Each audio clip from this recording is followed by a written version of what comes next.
ఎందుకంటే ఆ రోజు మేము కూడా చూసాం 2019లో జగన్మోహన్ రెడ్డి గారి పాదయాత్రలో ఆ రోజు పోలవరం ప్రాజెక్టు కూడా వచ్చి అసలు డయాఫ్రమ్ వాళ్ళే నిర్మాణం చేయకుండా మరి వేల కోట్ల రూపాయలు తినేశారు అని ఆయన స్టేట్మెంట్ ఇచ్చాడు. ఇందుకు అర్థమైంది ఏంటి, ఆ డయాఫ్రమ్ వాళ్ళు భూమిలో కడతారన్న సంగతి పాపం ఆయన తెలియదు. అందుకని ఆ ప్రాజెక్ట్ దగ్గరికి వెళ్తే డయాఫ్రమ్ వాళ్ళు కనపడలేదు ఆయనకి. ఆయన డయాఫ్రమ్ వాళ్ళు అంటే ఏదో చైనా వాళ్ళు అనుకున్నట్టున్నాడు ఆయన. అందుకని ఏంటి ఇక్కడ ఎక్కడ కనపడలేదు అని చేత వీళ్ళు ఎక్కడ కట్టకుండానే బిల్లులు చేసేసుకున్నారని చెప్పి పెద్ద అవినీతి జరిగిపోయింది అన్నాడు. అంటే డయాఫ్రమ్ వాళ్ళు భూమి లోపల కడతారనేటువంటి విషయం కూడా ఆ రోజు జగన్మోహన్ రెడ్డికి తెలియదు. ఇంకా అంబటి రాంబాబు గారి గురించి అయితే మీకు చెప్పనవసరంలా. ప్రతి ప్రాజెక్టుకి కూడా డయాఫ్రమ్ వాల్ ఉంటుంది, బాక్రా నంగల్కు ఉంది, శ్రీశైలంకి ఉంది అని ప్రతి ప్రాజెక్టుకి కూడా డయాఫ్రమ్ వాల్ ఉంటుంది అన్నాడు. అంటే వీళ్ళు చాలా విచిత్రమైనటువంటి వ్యక్తులు.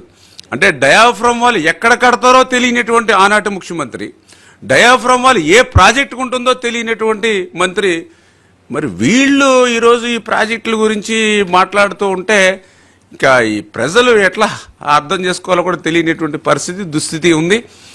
ఇప్పటికైనా మీ యొక్క ప్రభుత్వంలో 5 సంవత్సరాల్లో మీకు 151 సీట్లు ఇచ్చి 50% ఓట్లు ఇస్తే మీరు చేసినటువంటి నిర్వాకానికి, మీ విధ్వంసానికి ప్రజలు బుద్ధి చెప్పి మీకు 11 సీట్లు ఇస్తే దాని నుంచి పాఠాలు నేర్చుకోవాల్సినటువంటి మీరు ఇవాళ ఇంకా అదే బురదను, అదే అబద్ధాలను, అదే అసత్యాలను మళ్ళీ మళ్ళీ రుద్దాలని చేస్తే ఆంధ్రప్రదేశ్ రాష్ట్రంలో శాశ్వతంగా వైఎస్ఆర్సీపీ పార్టీ తెరమరుగైపోయేటువంటి పరిస్థితి ఉంటుందని చెప్పి మీ ద్వారా వారిని హెచ్చరిస్తూ ఉన్నాం. ఈరోజు మీరు ఏ ప్రాజెక్టుకి వెళ్ళినా, ఏ రిజర్వాయర్కి వెళ్ళినా, ఏ చెక్ డ్యామ్కి వెళ్ళినా కూడా జగన్మోహన్ రెడ్డి విధ్వంసం అడుగడుగున కూడా కనిపిస్తూ ఉన్నటువంటి పరిస్థితి.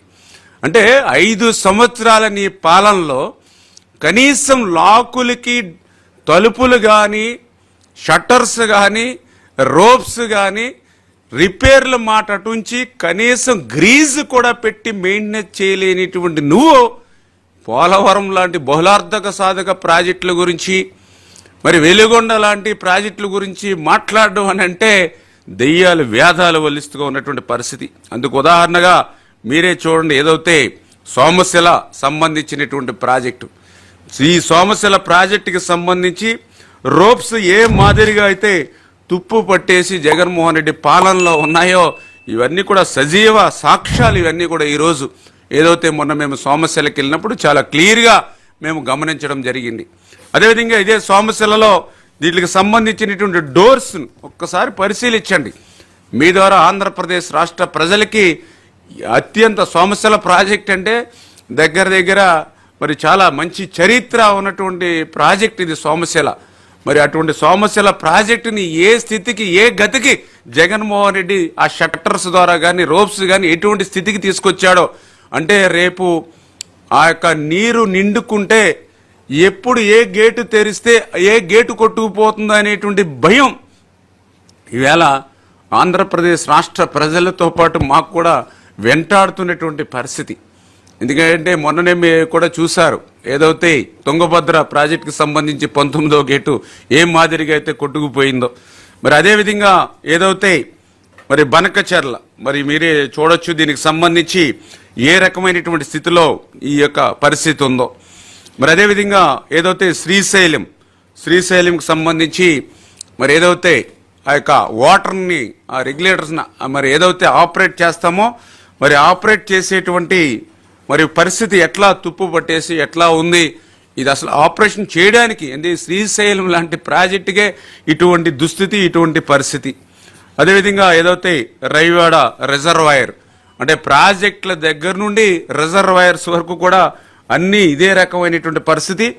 ఇంకా మీకు చెప్పనవసరంలా, ఏదైతే ఈయన పరిపాలన ఉన్నటువంటి ఘన కార్యాలయాల్లో ఏదైతే గుడ్లగమ్మ ప్రాజెక్టు ఏ రకంగా అయితే గేటు కొట్టుకుపోయిందో మీ అందరికీ తెలుసు. ఇప్పుడు ఆ గుడ్లకమ్మను కూడా పూర్తి చేయడానికి యుద్ధ ప్రాతిపదిక మీద మొన్న మేము ఆ యొక్క ఎవరైతే టెండర్స్ చేసినటువంటి ఏజెన్సీలు కూడా పిలిపించి ఈ మంత్ ఎండింగ్ అలా పూర్తి చేయాలని వాళ్ళకు కూడా లక్ష్యాలు ఇచ్చి మేము పనిచేస్తూ ఉంటాం. ఎందుకంటే ఆ యొక్క గుండ్లగమ్మ కూడా గేట్లు ఏ రకమైనటువంటి పరిస్థితికి గతంలో జగన్మోహన్ రెడ్డి తీసుకొచ్చాడో, అందుకే గుండ్లగమ్మ గేట్లు ఏ రకంగా కొట్టుకుపోయాయో మరి ఏదైతే గత పాలనలో ఉన్నటువంటి సాక్ష్యాలు ఇవన్నీ కూడా. ఇంకా అన్నమయ్య గురించి అయితే మీకు చెప్పనవసరంలా, దగ్గర 34 మందిని పొట్టన పెట్టుకున్నటువంటి విధ్వంసం ఇది అన్నమయ్య.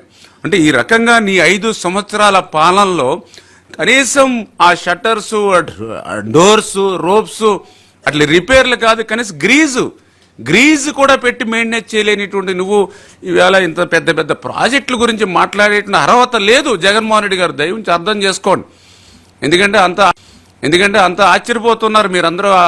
మీ అంబటి రాంబాబు గారు మీరు ఇటువంటి ప్రాజెక్టుల గురించి మాట్లాడుతూ ఉంటాయి అంటే మీ అవినీతి పత్రిక వాళ్ళు ఏదో స్టోరీ రాసుకుని వచ్చి మీ ద్వారా పాపం మీడియాకి చెప్పిస్తూ ఉంటే ఆశ్చర్యపోతున్నారు. ఎందుకంటే కనీసం గ్రీజ్ కూడా పెట్టి మెయింటెనెన్స్ చేయలేనటువంటి అటువంటి ప్రాజెక్టుల గురించి మాట్లాడుతూ ఉంటాయి.